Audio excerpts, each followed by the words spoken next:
ಪಾಪ ಬಡವ ಎದುರಿಗೆ ಬರ್ತಿರ್ತಾನ, ಊರು ಶ್ರೀಮಂತ ಹೊಂಟಿರ್ತಾನ, ನಮಸ್ಕಾರ ರೀ ಸಾವ್ಕಾರ ಅಂದ್ರ ಹೊಳ್ಳಿ ತಿರುಗಿ ನಮಸ್ಕಾರ ಮಾಡಂಗಿಲ್ಲ. ಏನು ನಡ್ದಪ್ಪ ಮಗನ ಅಂತ ನಮ್ನಿ, ಇವನು ಮಗ ನಾವು ಹೇಗ್ರಿ ನಮಗೆ ಎಟ್ಟದ್ರ ಸೊಕ್ಕ. ನಾವ್ ಏನಂತೀವಿ ಅಲ್ರಿ, ಒಬ್ಬ ಬಂದಂದ ಪಾಪ ಬಡವ, ಅವ ಬಂದಂದ ನಮಸ್ಕಾರ ಸಾವ್ಕಾರ ಹತ್ಕೊಂಡಂದ್ರ ಏನ್ ನಡ್ದಪ್ಪ ಮಗನ ಹತ್ಕೊಂಡು ಕೇಳ್ತೀವಿ, ಹೊಳ್ಳಿ ನಮಸ್ಕಾರ ಮಾಡಂಗಿಲ್ಲ ನಾವು.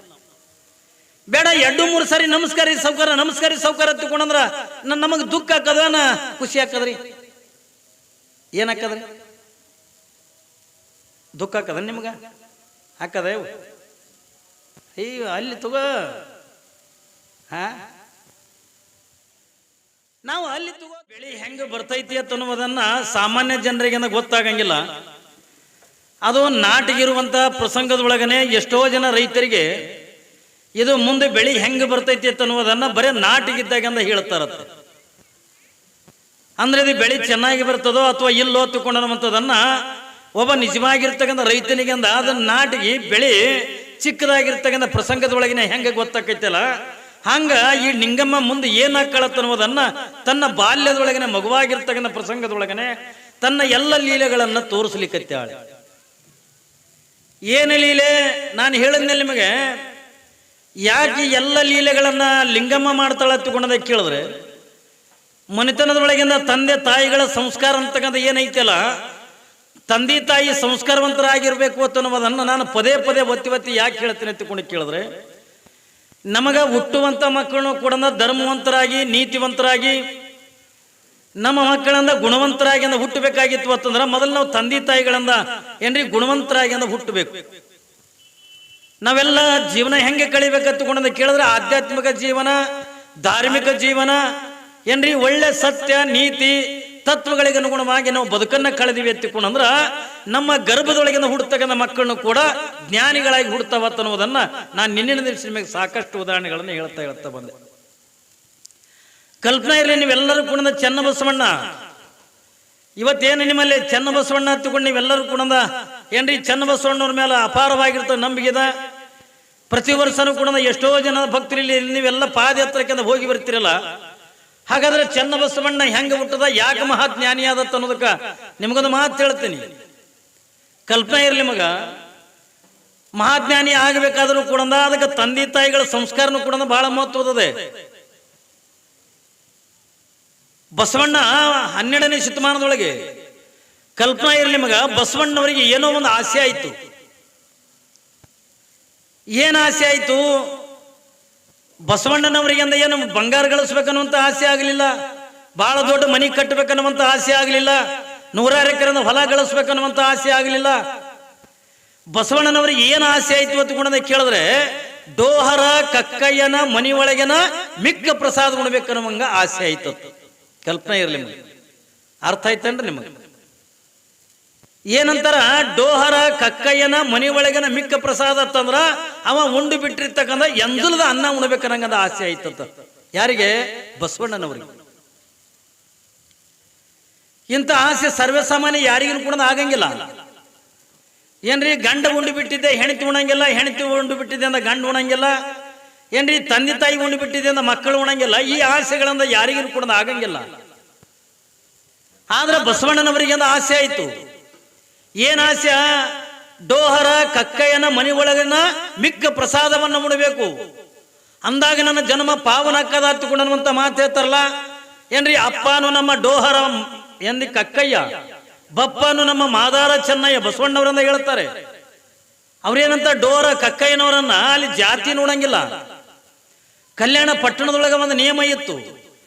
ಕಲ್ಯಾಣ ಪಟ್ಟಣದೊಳಗೆ ಇರಬೇಕಾಗಿರ್ತಕ್ಕಂಥವ್ರು ಜಾತಿ ಕುಲ ಶ್ರೀಮಂತಿಕೆ ಬಡತನ ಇದು ಯಾವುದು ಕೂಡ ನೋಡುವಂಗಿಲ್ಲ. ಯಾವನ ಕೊರಳಾಗಿಂದ ಲಿಂಗ ಅದಲ್ಲ ಆ ಲಿಂಗ ಇರ್ತಕ್ಕಂಥವ್ರು ಎಲ್ಲರೂ ಕೂಡ ಲಿಂಗಾಯತರು ಅನ್ನುವಂಥದ್ದನ್ನ ಅವತ್ತಿನ ದಿನಮಾನದೊಳಗೆ ಇತ್ತು.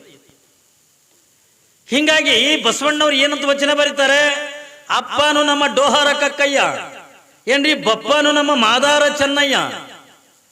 ನೋಡವ್ರು ಏನಂತಾರ, ಡೋರ ಕಕ್ಕಯ್ಯನಿಗೆ ಅಪ್ಪ ಅಂತಾರೆ, ಇನ್ನೊಬ್ಬ ಅಪ್ಪನಿಗೆ ಯಾರಿಗಂತಾರ ಸಮಗಾರ, ಯಾವ ಮಾದಾರ ಚೆನ್ನಯ್ಯನಿಗೆ ಅವನಿಗೂ ಕೂಡ ಅಪ್ಪ ಹತ್ಕೊಂಡು ಕರೀತಾರೆ ಬಸವಣ್ಣನವರು. ಇವತ್ತು ನಮ್ಮ ಹೊಟ್ಟೆಲೆ ಹುಟ್ಟಿರ್ತಕ್ಕಂಥ ಮಕ್ಕಳೇ ನಮಗೆ ಅಪ್ಪ ಹತ್ಕೊಂಡ ಕರೆಯಲ್ಲ. ಯಾಕೆ ಬಸವಣ್ಣವ್ರು ಅವ್ರನ್ನ ಅಪ್ಪ ಹತ್ಕೊಂಡು ಕರೀತಿದ್ರು ಹತ್ಕೊಂಡ ಕೇಳಿದ್ರೆ, ಅವರಲ್ಲಿರ್ತಕ್ಕಂಥ ಧರ್ಮನಿಷ್ಠೆ, ಅವರಲ್ಲಿರ್ತಕ್ಕಂಥ ಕಾಯಕ ನಿಷ್ಠೆ ಏನ್ರಿ, ಅವರಲ್ಲೆಲ್ಲ ಇರ್ತಕ್ಕಂಥ ನೋಡಿ. ಸುಮ್ಮನೆ ಒಂದು ಮಾತು ಹೇಳ್ತೀನಿ ನಮ್ಗ. ಹಿಂದ ಸಮಗಾರ ಹರಳಯ್ಯನವರು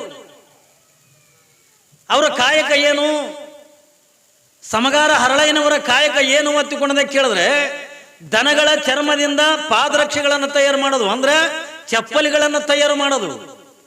ಅದನ್ನು ತಯಾರು ಮಾಡಿ ಸಂತಿ ಒಳಗಿಂದ ಇಟ್ಟು ಮಾರಿ ಆ ಬಂದಿರ್ತಕ್ಕಂಥ ದುಡ್ಡಿನ ಒಳಗಿಂದ ನಿತ್ಯ ನಿತ್ಯ ಜಂಗಮನಿ ತೃಪ್ತಿ ಪಡಿಸ್ತಿದ್ರು. ಯಾರು? ಸಮಗಾರ ಹರಳಯ್ಯನವರು. ನೋಡು, ಕಾಯಕ ಯಾವುದಾದರೇನು? ಶರಣರು ಹೇಳ್ತಾರಲ್ಲ, ಬಸವಣ್ಣವರು ಒಂದೇ ಒಂದು ಮಾತು ಹೇಳಿದ್ರು, ಕಾಯಕ ಯಾವುದಾದರೇನು, ಮಾಡುವಂತ ಕಾಯಕದೊಳಗೆ ಸತ್ಯ ಇರಬೇಕು, ಮಾಡುವಂತ ಕಾಯಕದೊಳಗೆ ಅದು ಶುದ್ಧತೆ ಇರಬೇಕು. ಇನ್ನೊಬ್ಬರಿಗೆ ನಿನ್ನಿಂದ ಮೋಸ ಆಗಬಾರ್ದು, ಇನ್ನೊಬ್ಬರಿಗೆ ನಿನ್ನಿಂದ ಕೆಟ್ಟದಾಗಬಾರ್ದು. ಯಾವಾಗಿಂದ ಸಮಗಾರ ಹರಳಯ್ಯನವರು ಪ್ರತಿನಿತ್ಯ ಅನುಕೂಲದ ಪಾದರಕ್ಷೆಗಳನ್ನು ತಯಾರು ಮಾಡಿ ಅದನ್ನು ತಲೆ ಮೇಲೆ ಇಟ್ಟುಕೊಂಡು ಸಂತೆಗಳಿಂದ ಹೋಗಿ ಅದನ್ನು ಮಾರಿಕೊಂಡು ಬಂದು ಬರಬರ್ತಾ ಬ್ಯಾಳಿ ಬೆಲ್ಲ ಎಣ್ಣೆ ತಂದು ನಿತ್ಯ ನಿತ್ಯ ಅನುಕೂಲದ ಜಂಗಮದ ಆಸೋ ಮಾಡ್ತಿದ್ರು. ಉಳಿದ್ರೆ ತಾವು ಊಟ ಮಾಡ್ತಿದ್ರು, ಉಳಿದ ಇದ್ರೆ ಅದು ಉಪವಾಸ ಇರ್ತಿದ್ರು. ಯಾರು? ಸಮಗಾರ ಹರಳಯ್ಯನವರು. ಕಾಯಕ ಏನು? ಚಪ್ಪಲಿಗಳನ್ನು ತಯಾರು ಮಾಡೋದು. ತನ್ನ ದಿನನಿತ್ಯದ ಕಾಯಕಕ್ಕೆ ಅನುಗುಣವಾಗಿ ಹರಳಯ್ಯನವರು ತಲೆ ಮೇಗಿಂದ ಪಾದರಕ್ಷೆ ಗಂಟನ ಇಟ್ಕೊಂಡು ಇನ್ನೇನು ಸಂತಿಗೆ ಹೋಗಬೇಕಂತಕೊಂಡು ದಾರಿ ಹಿಡ್ಕೊಂಡು ಬರ್ತಿದ್ರು. ಯಾವಾಗಿಂದ ದಾರಿ ಹಿಡಿದಿಂದ ಬರುವಂತ ಪ್ರಸಂಗದ ಒಳಗೆ ಬಸವಣ್ಣನವರು ಯಾವುದೋ ಒಂದು ಕೆಲಸದ ನಿಮಿತ್ತವಾಗಿ ಏನ್ರಿ ಕೇರಿ ಒಳಗಿಂದ ಹೋಗ್ತಿದ್ರು. ಏನ್ರಿ ಅದೇ ಕೇರಿ ಒಳಗ, ಸಮಗಾರರ ಕೇರಿ ಒಳಗ ಬಸವಣ್ಣನವರಿಂದ ವೇಗವಾಗಿ ಏನೋ ಕೆಲಸದ ನಿಮಿತ್ತವಾಗಿ ಬಸವಣ್ಣನವರಿಂದ ವೇಗವಾಗಿ ಹೋಗ್ತಾ ಇದ್ರು. ಯಾವಾಗಿಂದ ಬಸವಣ್ಣನವರಿಂದ ವೇಗವಾಗಿ ಹೋಗ್ತಕ್ಕಂಥದನ್ನ ಯಾರು? ಹರಳಯ್ಯನವರು ನೋಡಿಬಿಟ್ರು. ಇದೇನು ಇವತ್ತ ಪುಣ್ಯ ನೋಡ್ರಿ, ಹರಳಯ್ಯನವ್ರಿಗೆ ಎಷ್ಟು ಖುಷಿ ಆಗ್ತದ. ಇವತ್ತು ನಾ ಎಷ್ಟು ಪುಣ್ಯ ಮಾಡೀನಿ. ಯಾಕ? ಬೆಳಗಿನ ಜಾವದೊಳಗೆ ಎದ್ದ ಬಳಕ ನಾನು ಕಾಯಕಕ್ಕೆ ಹೋಗೋದಕ್ಕಿಂತ ಪೂರ್ವದೊಳಗನೆ ಇವತ್ತು ಅಪ್ಪನ ದರ್ಶನ ಆಗಿಬಿಡ್ತಲ್ಲ, ಬಸವಣ್ಣನವರ ದರ್ಶನ ಆಗಿಬಿಡ್ತಲ್ಲ ಅಂತಕೊಂಡು ಖುಷಿ ಪಡ್ತಾರ ಹರಳಯ್ಯನವರು. ಆನಂದ ಆನಂದ ಆಯ್ತು. ವೇಗವಾಗಿ ಬಸವಣ್ಣವರಿಂದ ಬರ್ತಿದ್ರು. ತಮ್ಮ ತಲೆ ಮೇಲೆ ಇರ್ತಕ್ಕಂಥ ಪಾದರಕ್ಷೆ ಗಂಟನ್ನ ಕೆಳಗೆ ಇಟ್ಟು ಯಾವಾಗ ವೇಗವಾಗಿ ಹೋಗ್ತಕ್ಕಂಥ ಬಸವಣ್ಣನವರಿಗೆ ಶರಣಾರ್ಥಿ ಬಸವ ಹತ್ತಿಕೊಂಡ್ರು. ನೋಡ್, ಯಾರಿಗೆ? ಬಸವಣ್ಣನವರಿಗೆ ಹರಳಯ್ಯನವರು ಅಂತಾರ. ಏನಂತಾರ? ತನ್ನ ಪಾಡಿಗೆ ತಾಂದ ವೇಗವಾಗಿ ಹೋಗ್ತಕ್ಕಂಥ ಬಸವಣ್ಣನವರಿಗೆ ಹರಳಯ್ಯನವರು ತಮ್ಮ ತಲೆ ಮೇಲೆ ಇರ್ತಕ್ಕಂಥ ಪಾದರಕ್ಷೆ ಗಂಟನ್ನ ಕೆಳಗಿಟ್ಟು ಶರಣಾರ್ಥಿ ಬಸವ ಹತ್ತಿಕೊಂಡಂದಾಗ ಯಾವಾಗಿನ ತಟ್ಟ ನಂಗೆ ಬಸವಣ್ಣವರನ್ನ ನಿಂತು ಬಿಟ್ಟು, ಯಾವಾಗಿನ ಬಸವಣ್ಣನವರು ನಿಂತು ಅವ್ರು ಏನಂತಾರ? ಹರಳಯ್ಯನವರು ಏನಂದ್ರು? ಶರಣಾರ್ಥಿ ಬಸವ ಹತ್ತಿಕೊಂಡಂದ್ರು. ಯಾಕಂದ್ರೆ ಕಲ್ಯಾಣದ ಒಂದು ನಿಯಮ ಇತ್ತು. ಏನು ನಿಯಮ? ಬಾಗಿದ ತಲೆ ಮುಗಿದ ಕೈ. ಇದು ಬಸವಣ್ಣನವರಿಂದ ಕಲ್ಯಾಣಕ್ಕೆ ಕೊಟ್ಟಿರ್ತಕ್ಕಂಥ ಕೊಡುಗೆ ಇದು. ಯಾರೇ ವೈರಿನೇ ಇರಲಿ, ಯಾರೇ ಗೆಳೆಯರೇ ಇರಲಿ, ಅಪರಿಚಿತರೇ ಇರಲಿ, ದಾರಿಗೆ ಯಾರಾದ್ರೂ ಕೂಡ ಭೇಟಿ ಆದ್ರೂ ಹತ್ತುಕೊಂಡ್ರೆ ಶರಣಾರ್ಥಿ ಎತ್ತುಕೊಂಡು ತಲೆ ಬಾಗಿಸಿ ಕೈ ಜೋಡಿಸಿ ಅಂದ್ರೆ ಶರಣಾರ್ಥಿ ಎತ್ತುಕೊಂಡ್ರೆ ಸಾಕು. ಅವ ಎಟ್ಟೇ ವೈರಿ ಇದ್ರು ಕೂಡ ಏನ್ರಿ ಅವನ ಮನಸ್ಸಂತಗಂದ ಕರಗಿ ಬಿಡ್ತಾರ. ಕರಗ್ತದಿಲ್ರಿ? ಅವ ವೈರಿ ಅನ್ನತ್ತಿಕೊಂಡ ಅವನ ಇದ್ರಿ ನಾವು ಸೆಟದ್ವಾದೇವ ಹತ್ತಿಕೊಂಡ್ರ ಮತ್ತಿಟ್ಟು ವೈರತ್ತು ಬೆಳಿತೇವೆ. ಅವ ಎಟ್ಟೆ ವೈರತ್ತು ಮಾಡಲ್ಲಕ್ಕ ದಾರಿಗೆ ಎದುರಿಗೆ ಭೇಟಿ ಅನ್ನತ್ತಿಕೊಂಡ್ರ ಶರಣಾರ್ಥಿ ಎತ್ತಿಕೊಂಡ್ ಇಟ್ಟು ಕೈ ಮುಗಿದು ಬಿಟ್ರೆ ಸಾಕು. ಏನಪ್ಪ ನಾ ಇಟ್ಟು ದ್ವೇಷ ಮಾಡ್ತಿದ್ರು ಪಾಪನ ಎಲ್ಲಾಕೆ ಭೇಟಿಯಾಗಲ್ಲಕ್ಕ ನನಗೆ ನಮಸ್ಕಾರ ಮಾಡ್ತಾನಲ್ಲ ಹತ್ತಿಕೊಂಡು ಒಂದಿಲ್ಲ ಒಂದು ದಿವಸ ಅವನಲ್ಲಿ ಇರ್ತಕ್ಕಂಥ ವೈರತ್ತು ಹೋಗಿ ಏನ್ರಿ ಅವನಲ್ಲಿ ಕೂಡ ಒಳ್ಳೆ ಗುಣ ಬಂದೇ ಬರ್ತಾರ. ಯಾವಾಗ ಹರಳಯ್ಯನವರು ಕೇವಲ ಒಂದು ಸಾರಿ ಶರಣಾರ್ಥಿ ಬಸವ ಅಂದಿದ್ದಕ್ಕೆ ಯಾವಾಗ ವೇಗವಾಗಿ ಹೋಗ್ತಕ್ಕಂಥ ಬಸವಣ್ಣವರಿಂದ ತಟ್ಟನಂಗ ನಿಂತು ಶರಣೀಗೆ ಶರಣು ಶಿವಶರಣೂ ಹರಳಯ್ಯ ಅಂದ್ರ. ನೋಡಿ ಏನಂತಾರವರು? ಯಾವಾಗ ಹರಳಯ್ಯನವರು ಕೇವಲ ಒಂದು ಸಾರಿ ಶರಣಾರ್ಥಿ ಬಸವ ಅಂದಿದ್ದಕ್ಕೆ ಬಸವಣ್ಣವರು ಏನಂತಾರೆ? ಶರಣೀಗೆ ಶರಣು ಶಿವಶರಣೂ ಹರಳಯ್ಯ ಹತ್ತುಕೊಂಡು ಎರಡು ಕೈಗಳನ್ನು ಜೋಡಿಸಿ ಹರಳಯ್ಯನವ್ರಕ್ಕಿಂತ ತೆಳಕವಾಗಿ, ಯಾಕಂದ್ರೆ ಹರಳಯ್ಯನವ್ರ ವಯಸ್ಸಿನೊಳಗಿಂದ ಹಿರಿಯರಲ್ಲ ಏನ್ರಿ, ಅವ್ರಿಗಿಂತಲೂ ಕೂಡ ತಲೆ ಕೆಳಗವಾಗಿ ಬಸವಣ್ಣವರಂತಾರೆ ಶರಣೀಗೆ ಶರಣು ಶಿವಶರಣೂ ಹರಳಯ್ಯ ಹತ್ತುಕೊಂಡು ಕೈ ಮುಗಿದ್ರು. ಯಾವಾಗೆಲ್ಲ ಇಟ್ಟಂದು ಬಸವಣ್ಣವರಿಂದ ಹೋಗಿಬಿಟ್ರು ತಮ್ಮ ಕೆಲಸಕ್ಕೆ. ಈ ಕಡೆ ಹರಳಯ್ಯನವರಿಂದ ಕಣ್ಣೀರಾಗ್ಲಿಕ್ಕತ್ರು, ದುಃಖ ಮಾಡಕತ್ರು. ಯಾಕೆ ಕಣ್ಣೀರಾಗ್ತಾರೆ? ಹರಳಯ್ಯನವ್ರಿಗೇನ ಬಸವಣ್ಣವ್ರು ಏನಾದ್ರೂ ಕೂಡ ಬೈದ್ರೆ ಏನು ಬೈದ್ರೇನ್ರಿ? ನೋಡ್ರಿ ಹರಳೆನವರ ಮನಸ್ಸು ಎಂತಾದ್ರು ಒತ್ತುಕೊಂಡ ಕೇಳಿದ್ರೆ ನಾನು ನೋಡಿದ್ರೆ ಒಬ್ಬ ಸಾಮಾನ್ಯನಾಗಿರ್ತಕ್ಕಂಥ ಸಮಗಾರ ಮನೆತನದೊಳಗೆ ಅಂದು ಹುಟ್ಟಿರ್ತಕ್ಕಂಥ ಬಸವಣ್ಣನವರು ಶ್ರೇಷ್ಠ ಧರ್ಮದೊಳಗಿಂದ ಹುಟ್ಟಿರ್ತಕ್ಕಂಥವ್ರು. ಏನ್ರಿ ಬಸವಣ್ಣನವರಿಂದ ಅನುಭವ ಮಂಟಪವನ್ನು ಸ್ಥಾಪನೆ ಮಾಡಿರ್ತಕ್ಕಂಥವ್ರು, ವಚನ ಸಾಹಿತ್ಯಗಳನ್ನು ಬರೆದಿರ್ತಕ್ಕಂಥವ್ರು, ಇಡೀ ಮಾನವ ಕುಲಕೋಟಿಯನ್ನು ಉದ್ಧಾರ ಮಾಡತಕ್ಕಂಥ ಪುಣ್ಯ ಪುರುಷ ಅಂತ ಅಪ್ಪ ಬಸವಣ್ಣ ನಾನು ಕೇವಲ ಒಂದೇ ಒಂದು ಸಾರಿ ಶರಣಾರ್ಥಿ ಬಸವ ಅಂದಿದ್ದಕ್ಕೆ ನನಗೆ ಶರಣಿಗೆ ಶರಣು ಶಿವಶರಣು ಹರಳೆ ಅಂದ್ರಲ್ಲ, ನನಗಿಂತಲೂ ಒಂದು ಶರಣಾರ್ಥಿ ಅಂದ ಅವ್ರು ಹೆಚ್ಚಿಗೆ ಅಂದ್ರಲ್ಲ, ಇದು ನಾನು ಏನು ಮಾಡಿ ಮುಟ್ಟಿಸಲಿ ಎತ್ತುಕೊಂಡ ಕಣ್ಣೀರು ತೆಗಿಲಕತ್ತರು ಹರಳೆ.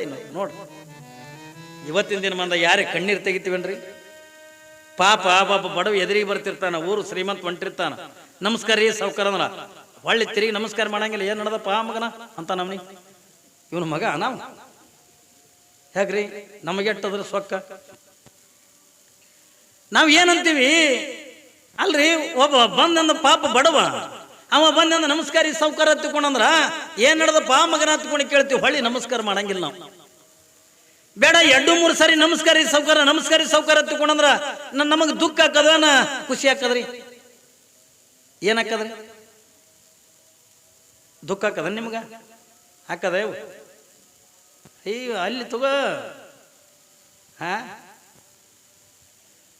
ನಾವು ಅಲ್ಲಿ ತಗೊಂತೀವಿ, ಆದ್ರೆ ಹರಳೈನವ್ರು ಹಂಗಲ್ಲ. ಹರಳೈನವ್ರಿಂದ ಕಣ್ಣೀರ್ ಹಾಕ್ಲಿಕ್ಕತ್ತಾರೆ, ದುಃಖ ಮಾಡಕತ್ತಾರೆ. ಬಸವಣ್ಣನವರು ನನಗಿಂತಲೂ ಒಂದು ಶರಣಾರ್ಥಿಯನ್ನು ಹೆಚ್ಚಿಗೆ ಅಂದ್ರಲ್ಲ, ಅವ್ರು ಅಂದಿರ್ತಕ್ಕಂಥ ಯಾವ ಒಂದು ಶರಣಾರ್ಥಿಯ ಭಾರ ಅಂತ ನಾನು ಏನು ಮಾಡಿ ಮುಟ್ಟಿಸ್ಲಿ, ನನಗೆ ಹೆಂಗೆ ಮುಟ್ಟಿಸ್ಲಿ ಎತ್ತುಕೊಡದೆ ಕಣ್ಣೀರು ಹಾಕ್ಲಿಕ್ಕತ್ತಾರೆ, ದುಃಖ ಮಾಡಕತ್ತಾರೆ. ಹರಳೈನವರಿಂದ ಅವತ್ತು ಸಂತಿಗೆಂದ ಹೋಗಲಿಲ್ಲ, ಕಾಯಕ ಮಾಡ್ಲಕ್ಕೆ ಹೋಗಲಿಲ್ಲ. ಯಾವಾಗಿಂದ ಹರಳೈನವರಿಂದ ಸಂತಿಗೆಂದ ಹೋಗಲಿಲ್ಲ, ತಿರುಗಿ ಆ ಪಾದರಕ್ಷೆ ಗಂಟನ್ನ ತನ್ನ ತಲೆ ಮೇಲೆ ಇಟ್ಟುಕೊಂಡು ಹರಳೈನವರಿಂದ ಕಣ್ಣೀರ್ ಹಾಕುವಂತ ಏನೋ ಯಾರೋ ಸತ್ತವ್ರಂಗ ಏನ್ರಿ ಹರಳೈನವರಿಂದ ಕಣ್ಣೀರ್ ಹಾಕುವಂತ ತಿರುಗಿ ಮನೆಗೆ ಬರ್ಲಿಕ್ಕೆ ನಾನು ಏನು ಮಾಡಿ ಮುಟ್ಟಿಸ್ಲಿ ಎತ್ತುಕೊಂಡ ಕಣ್ಣೀರ್ ಹಾಕ್ಲಿಕ್ಕತ್ತಾರೆ. ಯಾವಾಗಿಂದ ದುಃಖ ಮಾಡ್ತಾ ಕಣ್ಣೀರಾಗ್ತಾ ಹರಳೈನವರಿಂದ ತಿರುಗಿ ಮನೆಗೆ ಬರ್ತಾರೆ.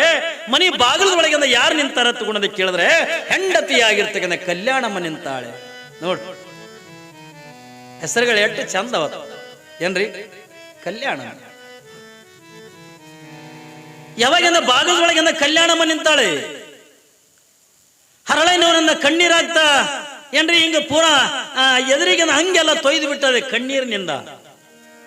ನೋಡ್ತಾಳ ಕಲ್ಯಾಣಮ್ಮ, ಹೋಗಿ ಗಂಡನ ಕೊರಳಿಗೆ ಬಿದ್ದು ತಾನು ಕೂಡ ಕಣ್ಣೀರ್ ಹಾಕ್ಲಿಕ್ಕತ್ತ. ಯಾಕೆ ಏನಾಯ್ತು, ಯಾರು ಏನಂದ್ರೆ ನಿಮ್ಗ, ನೀವು ಯಾಕೆ ಕಣ್ಣೀರ್ ಹಾಕ್ಲಕತ್ತೀರಿ, ನೀವು ಯಾಕೆ ದುಃಖ ಮಾಡಕತ್ತೀರಿ, ನನಗೆ ಹೇಳ್ರಿ ಎತ್ತುಕೊಂಡಂದು ಪಾಪ ಕಲ್ಯಾಣಮ್ಮಂದ ಕಣ್ಣೀರ್ ಹಾಕ್ಲಿಕ್ಕತ್ತಾಳೆ ತಾನು ಕೂಡ. ನಿಮಗೆ ಯಾರಾದ್ರೂ ಕೂಡ ಬೈದ್ರಿ ಏನು, ನಿಮಗೆ ಯಾರಾದ್ರೂ ಕೂಡ ಏನಾದ್ರೂ ಅಂದ್ರೇನು, ನೀವು ಯಾಕೆ ಕಣ್ಣೀರ್ ಹಾಕ್ಲಕತ್ತೀರಿ, ನೀವು ಯಾಕೆ ದುಃಖ ಮಾಡಕತ್ತೀರಿ ಎತ್ತುಕೊಂಡಂದು ಯಾವಾಗಿಂದ ಕಲ್ಯಾಣಮ್ಮಂದ ಕಣ್ಣೀರ್ ಹಾಕುವಾಗ ಅವಾಗಿಂದ ಹರಳೆ ಅನ್ನುವಂತಾರೆ ಉಚ್ಚಿ ನನಗೆ ಯಾರು ಏನು ಅಂದಿಲ್ಲ.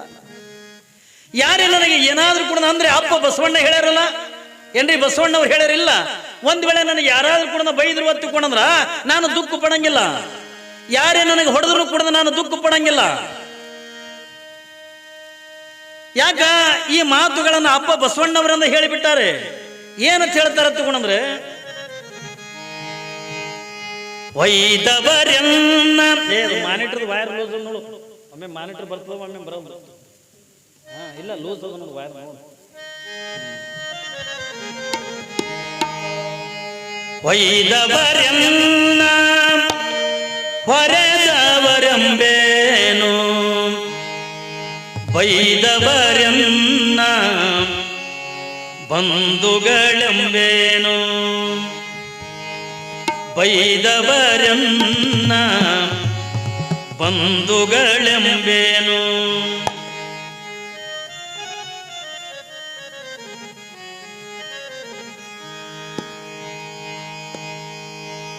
ವೈದವರನ್ನ ಹೊರೆದವರಂಬೇನು, ವೈದವರನ್ನ ಹೊರೆದವರಂಬೇನು, ವೈದವರನ್ನ ಬಂಧುಗಳೆಂಬೇನು, ವೈದವರನ್ನ ಬಂಧುಗಳೆಂಬೇನು, ವೈದವರನ್ನ ಹೊರೆದವರಂಬೇನು.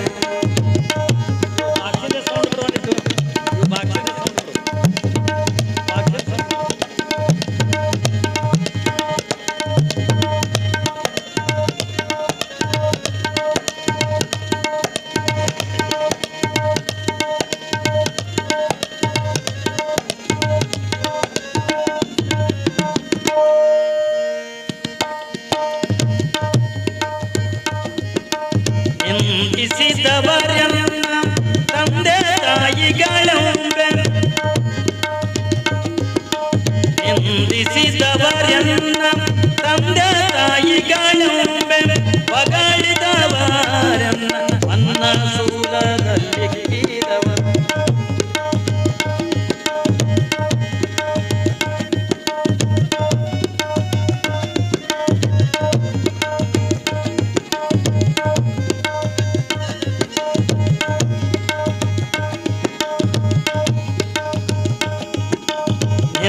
ನಿಂದಿಸಿದವರನ್ನ ತಂದೆ ತಾಯಿಗಳೆಂಬೆ ನಿಂದಿಸಿದವರನ್ನ ತಂದೆ ತಾಯಿಗಳೆಂಬೆ ಆಳಿಕೊಂಡವರನ್ನ ಆಳ್ದಾರೆಂಬೆನು ಆಳಿಕೊಂಡವರನ್ನ ಆಳ್ದಾರೆಂಬೆನು ಒಯ್ದವರನ್ನ ಹೊರೆದವರೆಂಬೆನು ಒಯ್ದವರನ್ನ ಹೊರೆದವರೆಂಬೆನು ಒಯ್ದವರನ್ನ ಬಂಧುಗಳೆಂಬೆನು ಬಂಧುಗಳೆಂಬೆನು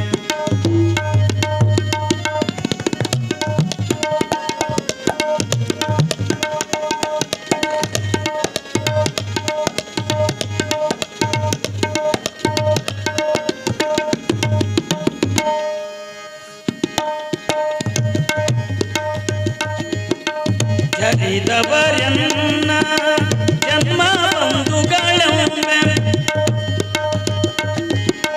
ಜರಿದವರನ್ನ ಜನ್ಮ ಬಂಧುಗಳೆಂಬೆ ಹೊಗಳಿದವರನ್ನ ಅನ್ನ ಸೂಲದಲ್ಲಿಕ್ಕಿದವರು ಹೊಗಳಿದವರನ್ನ ಅನ್ನ ಸೂಲದಲ್ಲಿಕ್ಕಿದವರು ಕೂಡಲ ಸಂಗಮ ದೇವ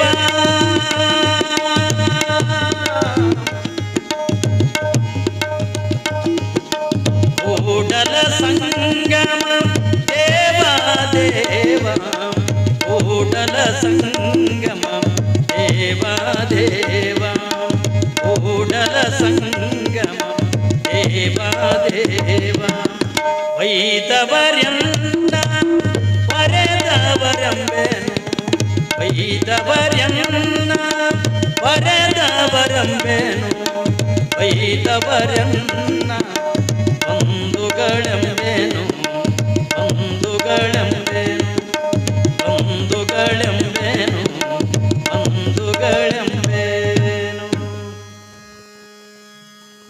ಹಿಂಗ ಹರಳಯ್ಯನವರಂತಾರೆ